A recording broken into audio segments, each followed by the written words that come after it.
Hi hello ನಮಸ್ಕಾರ ರೀ. ನಂದು ಇವತ್ತಿನ ಡೇ 4 ಲಾಗ್ ನೋಡ್ರಿ. ಇವತ್ತು ಮುಂಚೆನೇ ಜಲ್ದಿ ಪಟ್ ಕೆಲಸ ಮುಗಿಸೋಬೇಕಂದ್ರೆ ನಮ್ಮ ನಿಹಾಲ್ ಇದ್ರಿ, ಅದಕ್ಕೆ ನನ್ನ ಕೆಲಸನೇ ಆಗಲಿಲ್ಲ ರೀ. ಅವ್ರದ್ದು ಸ್ಕೂಲ್ ರಜಾ ಕೊಟ್ಟೈತ್ರಿ, ಜಾತ್ರೆ ಐತೆ ಅಂತ ಹೇಳಿ ಅದ್ರ ಸಲುವಾಗಿ ನಾನು ಹೋಳ್ಗೆ ಮಾಡತ್ತೇನೆ ನೋಡ್ರಿ. ಇವಾಗ ಕುಕ್ಕರ್ಗೆ ಬ್ಯಾಳೆ ಹಾಕಿದೆ ರೀ. ಅಷ್ಟ್ರೊಳಗೆ ನಮ್ಮ ನಿರ್ವಿಕ್ ಎದ್ಬಿಟ್ಟ. ನಿರ್ವಿಕ್ನ ಸ್ವಲ್ಪ ಆಟ ಆಡಿಸಿ ಅವಂಗೂ ಸ್ನಾನ ಮಾಡಿಸಿದೆ ರೀ. ಸ್ನಾನ ಮಾಡಿಸಿ ಆಟ ಆಡಕ್ಕೆ ಬಿಟ್ಟೆ ರೀ. ಹಂಗೆ ಆಟ ಆಡ್ಕೋತಾನೆ ಅವ್ನು ಆಟ ಆಡಿಸ್ಕೋತಾನೆ ನಾನು ಬ್ಯಾಳೆ ಕನಕ ಎಲ್ಲ ಮಾಡಿದೆ ರೀ. ಆಮೇಲೆ ಅಷ್ಟ್ರೊಳಗೆ ಅವಂಗೂ ಹಸು ಆಗಿದ್ದ ಸ್ವಲ್ಪ ಊಟ ಮಾಡಿಸಿದೆ ರೀ, ಮನಸಿದೆ. ನಾನು ಇವಾಗ ಹೋಳ್ಗೆ ಮಾಡತ್ತೇನೆ ನೋಡ್ರಿ. ಹೋಳ್ಗೆ ಹೆಂಗಾಗ್ಯಾವ ಅಂತ ಹೇಳಿ ಕಮೆಂಟ್ ಮಾಡಿರಿ. ಮತ್ತು ಅದರ ಟೇಸ್ಟ್ ಅಂತೂ ಮಸ್ತಾಗಿತ್ತು ರೀ. ನಾವೇನು ಅಡುಗೆ ಒಳಗೆ ಅಷ್ಟು ಇದನ್ನಲ್ರಿ, ನಮ್ಮದು ಎಲ್ಬೋಡ್ರಿ ಅಡುಗೆ ಒಳಗೆ.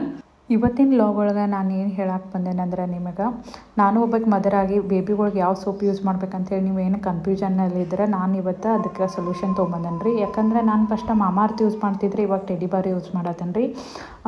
ಟೆಡಿ ಬಾರ್ ಸ್ವಲ್ಪ ಭಾಳ ಸೆನ್ಸಿಟಿವ್ ಸ್ಕಿನ್ಗೆ ಭಾಳ ಚಲೋ ಐತ್ರಿ. ಮತ್ತು ಇದು pH ಬ್ಯಾಲೆನ್ಸ್ 5.5 ಐತ್ರಿ.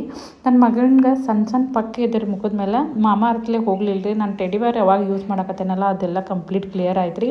ಮತ್ತು ಭಾಳ ಸ್ಮೂತ್ ಐತ್ರಿ. ಸೆನ್ಸಿಟಿವ್ ಸ್ಕಿನ್ಗಂತೂ ಭಾಳ ಹೇಳಿ ಮಾಡಿಸಿದೈತೆ ರೀ. ಇವತ್ತಿನ ಲಾಗ್ ಇಷ್ಟ ರೀ. ನಿಮ್ಗೆ ಇಷ್ಟ ಆದರೆ ಲೈಕ್ ಮಾಡಿ, ಕಮೆಂಟ್ ಮಾಡಿ. Thank you.